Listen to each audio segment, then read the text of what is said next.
Welcome to Deep Dive Daily. Good morning. Andy's in the kitchen. I'm watching golf. We are going to wish a special good morning to Leon Draisaitl, Conn Smythe ticket holders who didn't look at the odds. They got a lifesaver. They got a lifesaver of all time yesterday, man. Did you see what the price? I did not see the prices. I haven't looked. The current prices. Well, I can tell you what the price was before the match. It was like 20-1. He had really heavily drifted. He was heavily drifted. He was 6-1 when I looked the other day. He drifted big time. Okay. The Sam Bennett pile-on party really pushed his price. Sure. Pushed his price out. I think as 16-1 is kind of what I remember seeing at one point, but I think it got closer to 20. Our current play. Let's go to player futures. No, this one. No. Awards. Conn Smythe. Draisaitl is plus 250. Connor McDavid plus 300. So we have flipped. This is Oilers. Patrick's right. Like, I kind of want to buy some McDavid if they win. It just feels like if they win the series, he's not going to keep quiet for 2 more games. Yeah. What did you think? Did you watch the hockey game, by the way? Yeah, it was great. Good. That was a great. I still don't understand everything about hockey, but I understand enough that it was fun. You know what is cool is that in this series, no 3-0 lead is safe. 3-0, the most dangerous lead in hockey in this series, at least. Crazy that the Oilers came back, went up, gave one back. These game ending, empty net game tying goals. I absolutely love it. I love it. And the overtime was good.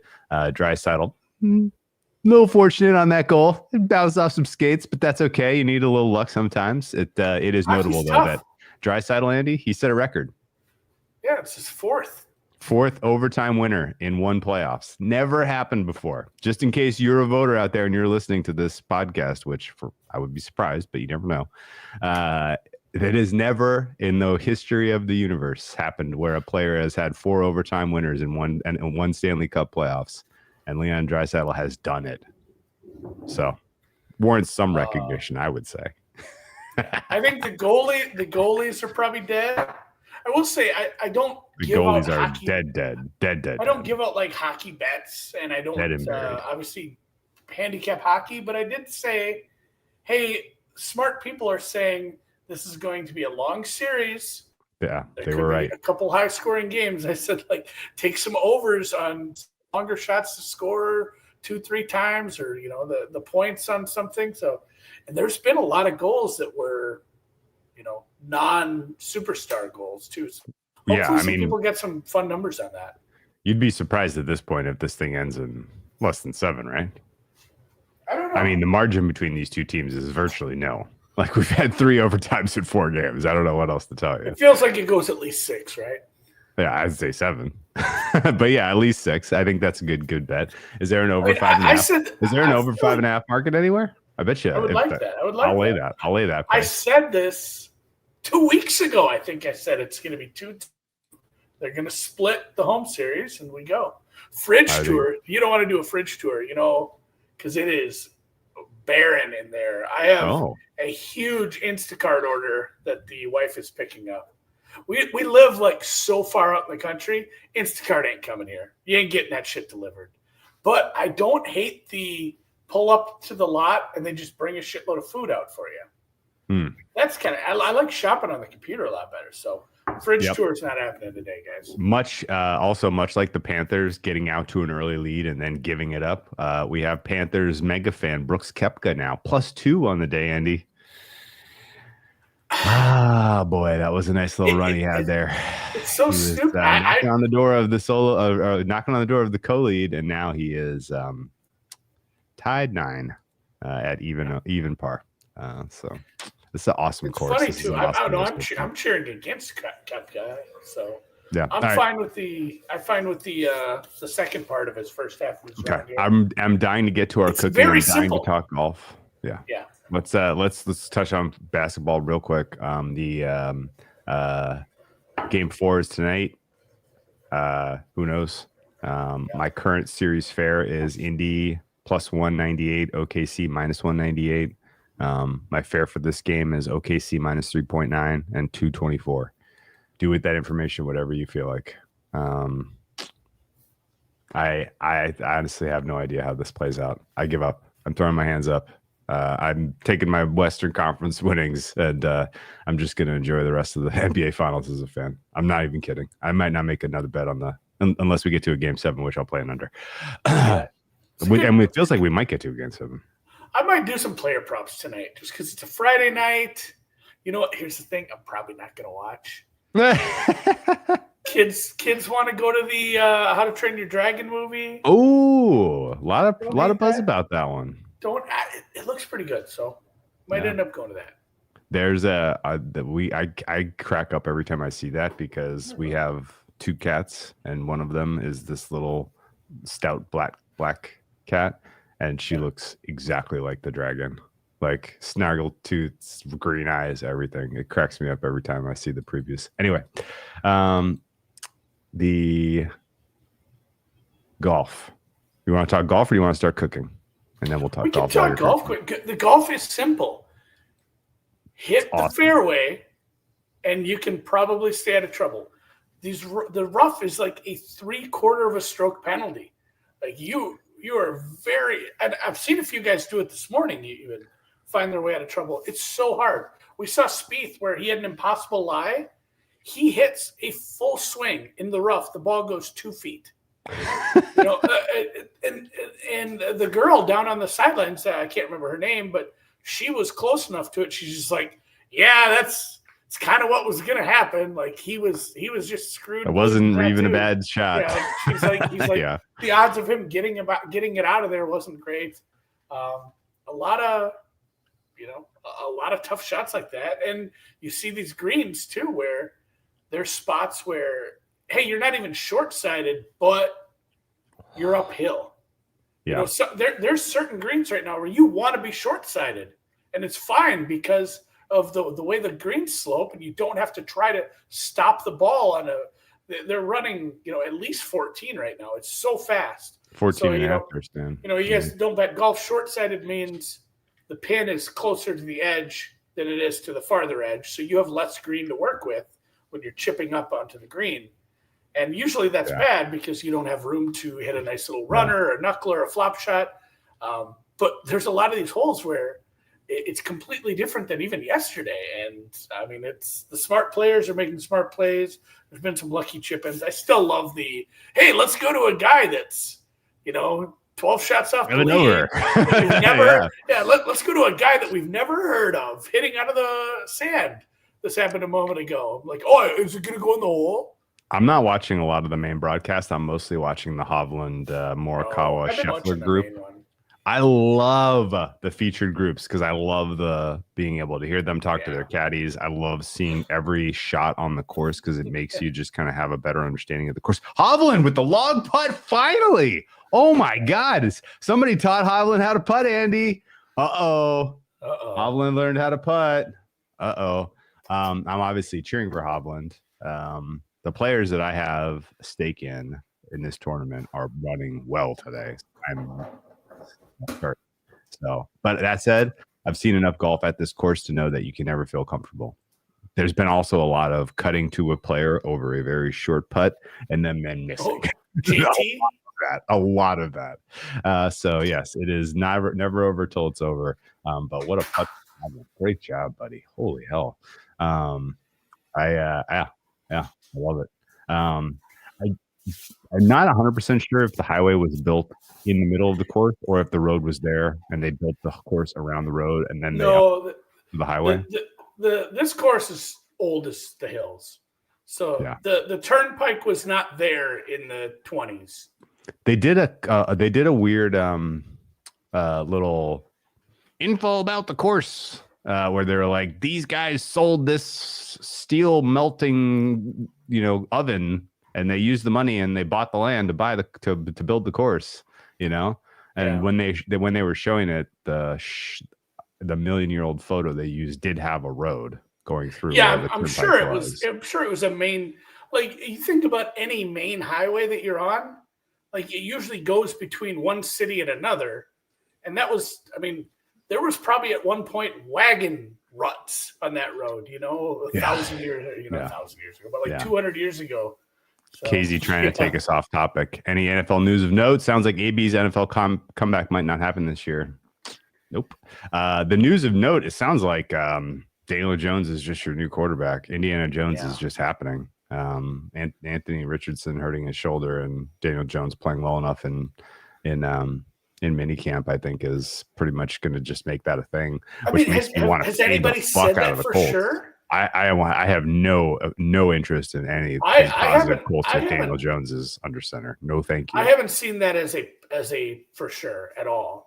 I would say it's like 75-25 right now. Oh, I'm like Richardson might not be ready to start training camp with the shoulder. No, they said he'll be back. He'll be back by training camp. I haven't heard that certainly for sure. I heard positive. That's why I was kind of in disagreement with you. I thought I heard positive injury news on him. Not that positive either way for either quarterback. Okay. I think we'll circle back on this. I think in a normal ice cold situation, on the Colts either way, though. It's not like this is the difference between an A+ and a C- guys. But the thing is, I think in maybe a normal situation, you push to make sure Richardson's ready and get him out there because you got to see what you got. But I think where Steichen's at. And he's definitely on my hot seat list for the year. Oh, for sure. Although I think he's in the same spot. Do we know what the temperament of the new ownership is? Yeah. At the same time, I think he knows he can't be in fuck around mode. Like he has to win games. So I think it might just be whatever works. The problem, if Anthony Richardson isn't going to take a step forward this offseason and be a guy, then I don't think there is no kind of upside long tail to the good for the Colts, in my opinion. No. Anyway, enough NFL. Let's talk Western Pennsylvania cooking, Andy. What do you got for us? What do you know about pierogis? I didn't really look anything up. Remember, I had all that fun facts about. It's an Eastern European dumpling, commonly potato and cheese filled. There are many, many variations. There is a humongous amount of Eastern European influence in Western Pennsylvania, as we had an influx of immigration really kind of helped backfill the Industrial Revolution that went on there in the 1718 and 1900s. And I would say anyone with kind of Polish, Czech, German even, in their background probably had pierogis at family get-togethers at Easter and Christmas over the years, and I've had many pierogis in my life. My dad's family I've had very Polish. few.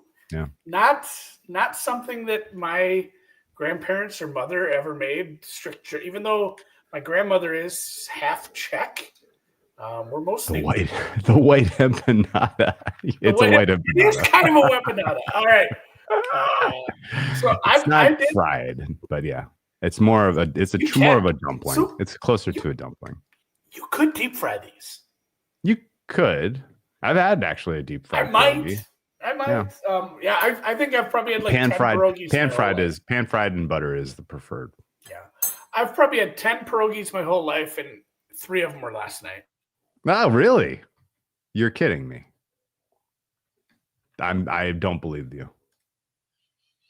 Andy froze. I'm on my own, I guess. Or I froze. One of the two. I think Andy got suspended by StreamYard for lying about only ever having pierogies last night. I wonder if this is related to the myriad of internet outages that happened yesterday. Andy's kitchen cam is live, but Andy's other cam died. What happened, buddy?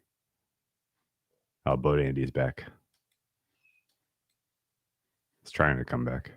Half circular dumplings made with unleavened dough. That's kind of the key. Oh, I don't have your sound. I don't have your sound yet. Oh, really? Oh, now it's back. No, I just wasn't talking. Oh, okay. I think that's the number one thing. I think a lot of people are like making your own dough. I can't do that. Yeah, you can. It's so easy, and it's unleavened, so you don't even have. There's no, some of these breads you're gonna make, you got to let them rise multiple times. Talking about making starters for like sourdough, none of that shit. I'm not gonna make the dough now because that's boring, and I'm not gonna sit and let you watch my dough hook whip around in the KitchenAid for 10 minutes. But honestly, if you do have a KitchenAid mixer, this is prime. The dough hook. The dough hook is prime. Dough hook. I mean, it was flour. It was 2 cups of flour, an egg, some salt, a quarter, half teaspoon, and then like half a cup of sour cream. There wasn't even water. And it is the simplest dough. So you put the flour, the salt, you whip the egg, dump it in there. You throw half a cup of sour cream in there, and you let the dough hook go for like 5 minutes. That was it. That was super easy. I got this big chunk of dough. It's been in the fridge. And I'm not even going to make it all. I will say the recipe I used, an obscene amount of filling. Like the amount of dough it had me make compared to the amount of filling is wrong. It's just dead wrong. Like there's just so much. So if you want to, can we go to Kitchen Cam quick, Drew? I can. While this is all going on, here's another thing. I made potatoes. So this is my filling. Again, look how much this is. There's like a huge bowl of filling. The filling is simply saute some onions in a pan. Easy. I used yellow onions. You cut up some potatoes. You boil them. You mix it in with the onions, and then do you mash them after you boil them? So I boiled them, drained them. I mixed them with the onions. But when you say mix them, did you cut them up into cubes and then do like a light mash? I think so. Everybody boils their potatoes different. Some people do cubes. I do slices. Doesn't matter. Oh, slice them then boil them. Yeah, slice them and then boil them. Well, yeah, I feel like people should be able to make mashed potatoes. Isn't that a thing people know how to do? I just want to know what order you do it in. Yeah. So then we shredded up the other half of this beast. And that's it. That's the filling. Salt and pepper in there. We mix that up. I'm going to put a little flour down. And then, so this filling is, it did say you should peel your taters. Yeah. I did not. Why? I don't peel potatoes. You like the potato skin? I love the skins. Okay. I think you could if you want, but yeah. I've never had a pierogi with potato skin on filling. That would be a first. It is going to be a first. I'm not going to do all the dough because I don't need to make that many pierogies, but yeah. This is a nice rolling pin too. This is actually quartz or granite. I don't remember. It's one of the rocks. But yeah, this is pretty easy. You just put a little flour down. It looks like granite, not quartz to me. Yeah, I think it is granite. It's nice because if you need a cold pin. Or marble. Is it marble? That could be it. It might be marble. I'm going to have to look this up. It was a gift. It has its own cradle so you can display it. All right. So I'm down at about 1/8 of an inch. You know what? You want to make this pretty fairly thin. And then from there, this is easy. So back to the potatoes though quick. I did mash the shit out of them. You mash the shit out of them. The sauteed onions, the potatoes, and the cheese. That's it. That's the whole filling. There's a million kinds of pierogies. We're making the simple ones today. Look at this. Boom. Beautiful. This is a biscuit cutter. This is a Houlison biscuit cutter. Pretty easy. Just going to take one of those. This is a tablespoon measuring spoon. We're going to go like that. I'm going to put some filling in there. It was nice that it was already made. We're just going to, nobody... This is where I had trouble. So my first batch, when I boiled them, they split open? They split open. So I am no, Andy. I am mashing these. That is 101. I still ate them. I don't think I mashed this part enough. So I'll be honest with you. You're making appetizer-sized pierogies relative to the ones that I've always had. I know. So I wonder about that too. Like we could do something bigger with You could use that piece of dough. You could use that piece of dough and make a pierogi if you felt like it.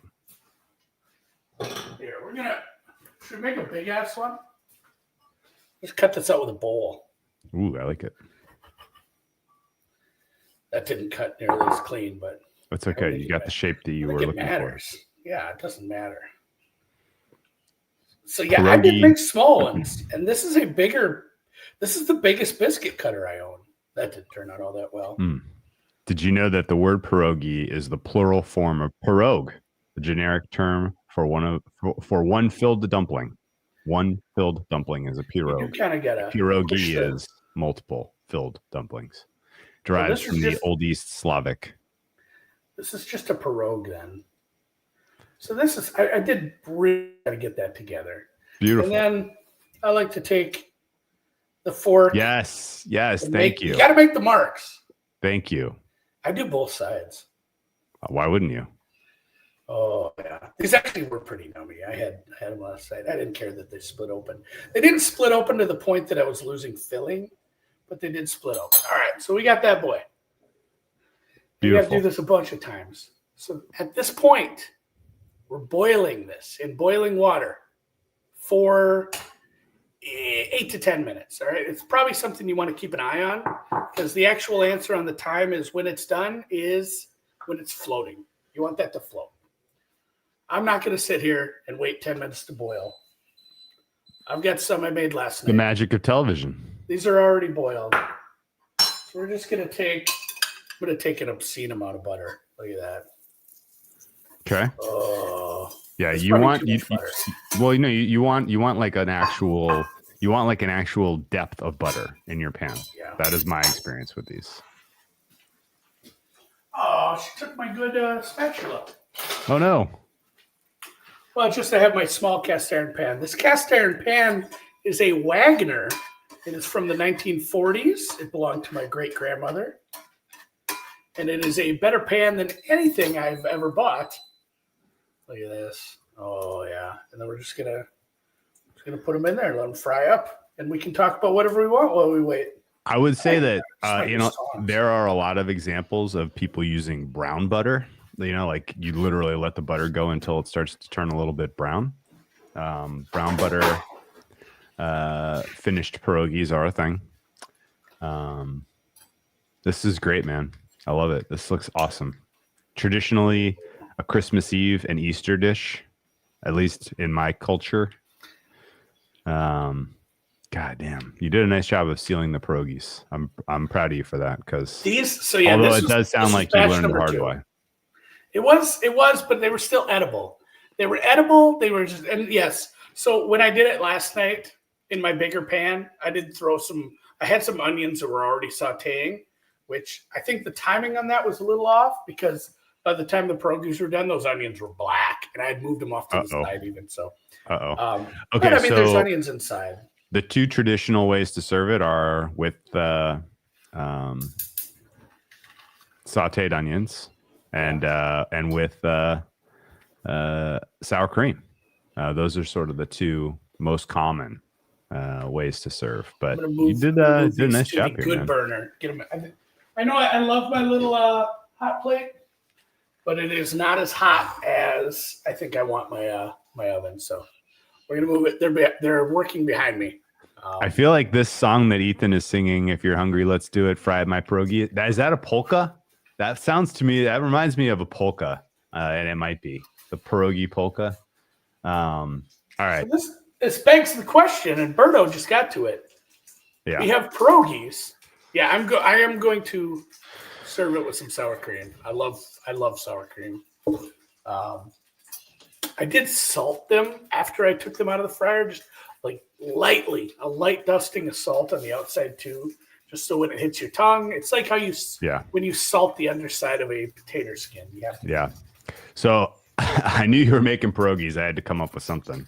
This is not going to be my wine of the weekend because I have a very different menu than Andy's. But if you are making the pierogies, you need a crisp, light-bodied white to go with your pierogies in general.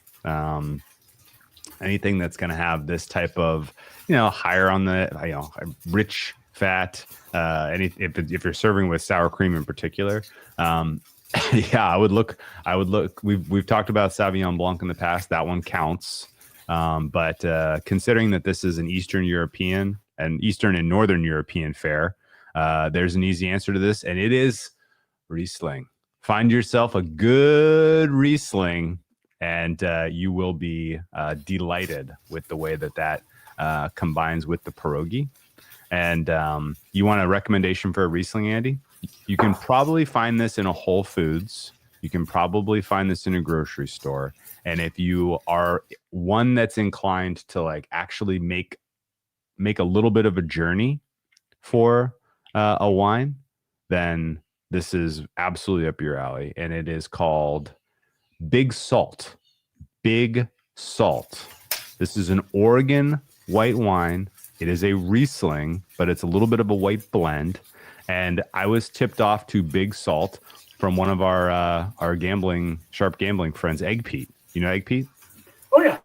Egg said he stumbled upon it and was like, "You would like this? Give it a try." I ordered the half case, and it lasted the weekend. It was very, very, very good. If you ever see Big Salt in the wild, get yourself some Big Salt, and you will be delighted. If you are more of looking for an actual German Riesling, I would, there's plenty of good stuff, but try to find something that's from the Rhone Valley, and you won't be disappointed. So, wine of the week, Big Salt.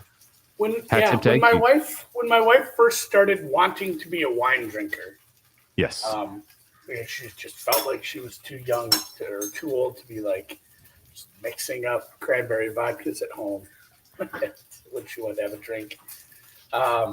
She started pretty sweet. She graduated, yes. Yeah, she did. She started very sweet. We used to have a lot of Rieslings. She doesn't care for them anymore. Okay, so but she was getting important crazy sweet ones. This is an important distinction. So they use Riesling to make ice wine, which is white wine that is a dessert wine. Yeah. And if you are shopping blindly, you can stumble into a sweet or a demi-sec white wine that I would not pair with pierogis. You want something crisp. You want something that has a bright acidity. You do not want the acidity to be completely overwhelmed with sweetness. You want the acidity to help cut the fat. That is hugely important. Again, like I've most recently seen Big Salt at Whole Foods, so I know you can get it in the wild. You don't have to order it, but if you do, it's like wildly. Oh wow! Holy smokes! It's wild. Now I'm hungry.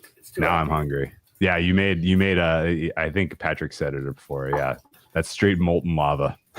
When those come out, the feeling inside is going to be quite hot. Although it is not a fry. It's not. You didn't boil them before you fried them, so maybe the inside is actually the nice temperature. But yeah, let's wrap it up here. That's a great wine of the week.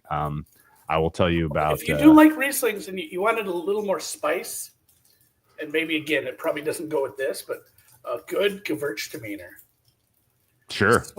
Sweet plus spice if you do like German wines. Yeah, we're a little off the reservation. We shouldn't be blowing through. We shouldn't be blowing through every possible wine varietal because we got a lot more of these wines of the week, Andy. But yeah, if you are in the Eastern European wine drinking mold, Gewürztraminer is a great one, and Gruner Veltliner.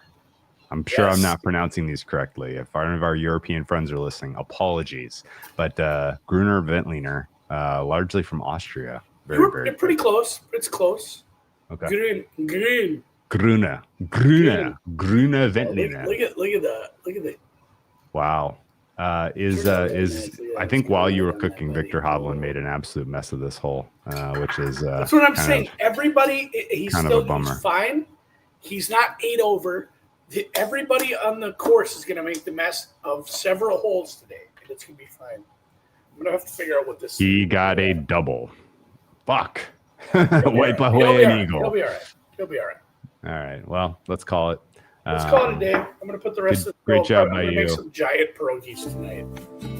Somebody asked for at some point you'll have to go there, but it's probably not going to be the Northern Ireland the open cooking segment, I don't think.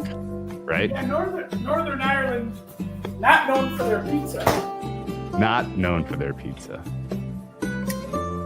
Yeah, I don't know when we'd make a